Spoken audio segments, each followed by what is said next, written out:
ఈరోజు నీ దగ్గర డబ్బుందని ఎక్కువ ఖర్చు చేయకు. 100 రూపాయలు కూడా టైంకి దొరకని రోజంటూ వస్తుంది. ఇప్పుడు నీ పక్కన నిలబడి నీతో ఖర్చు చేయించే వాళ్ళు రేపు నీకు అవసరమైతే ₹1 కూడా సహాయం చేయరు. గుర్తుంచుకో.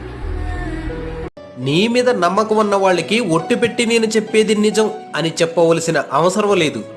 నువ్వు ఏం చెప్పినా వాళ్ళు నమ్ముతారు. నీ మీద నమ్మకం లేని వాళ్ళకి నువ్వు ఒట్టి పెట్టి నిజం చెప్పినా వాళ్ళు దాన్ని నమ్మరు. అందుకనే నీ మీద నమ్మకం ఉన్న వాళ్ళకి అబద్ధం చెప్పి మోసం చేయకు. నీ మీద నమ్మకం లేని వాళ్ళకి నిజం చెప్తున్నాను అని గొంతు సించుకుని వాళ్ళని నమ్మించే ప్రయత్నం చేయకు. ఏ విషయమైనా సరే పూర్తిగా తెలుసుకొని మాట్లాడడం నేర్చుకో. ఆ కొండంత విషయాన్ని గోరంత తెలుసుకొని వానితోటి వీనితోటి వాదిస్తే నీకే వాల్యూ ఉండదు. ఏ విషయమైనా సరే మనం ఊహించుకునేంత గలీజ్గానైతే ఏది ఉండదు.